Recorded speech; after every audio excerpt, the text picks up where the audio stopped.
You know that feeling, right? That really uncomfortable, sinking feeling when someone puts you side by side with somebody else. I mean, we've all been there.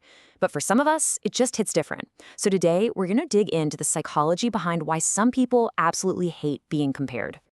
Oof, just let that one sit for a second. Have you ever heard some version of that and just felt your whole mood completely crash?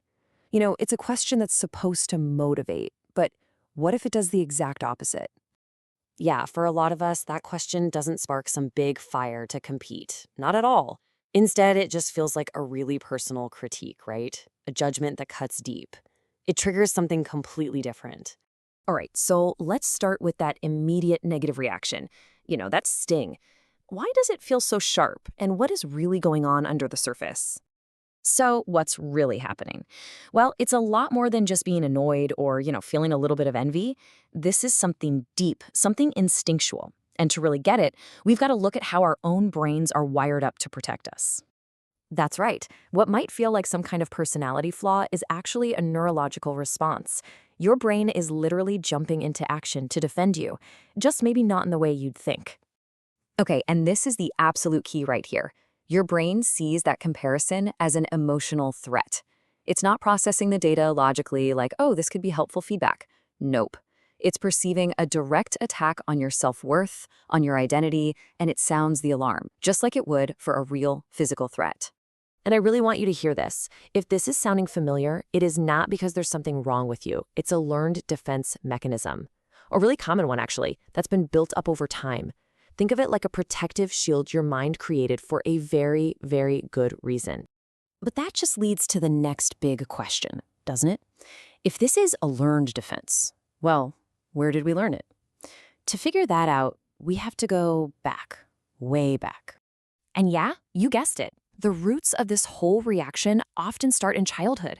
That's where those first seeds of comparison get planted. So you can almost see the timeline, right? Step one, it starts when you're a kid, constantly being measured against your siblings or the other kids in class.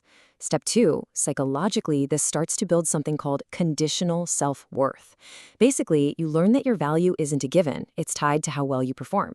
And then step three, you're an adult. And when someone compares you, your brain immediately flashes back to that old pressure, and it feels like your worth is on the line all over again. Which brings us to the core conflict. Why does this kind of wiring produce, shame in some of us, but in other people, it seems to light a fire under them? What's the difference?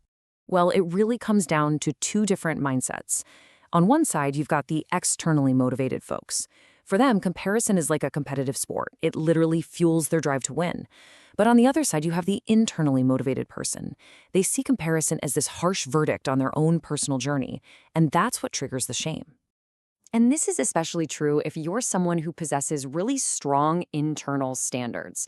If you measure success by your own personal growth, by how far you've come from yesterday, if you value your unique journey way more than some competitive race, well, of course comparison is going to feel terrible. It's like someone trying to apply a different sport's rules to your game. Okay, so let's totally reframe this whole thing.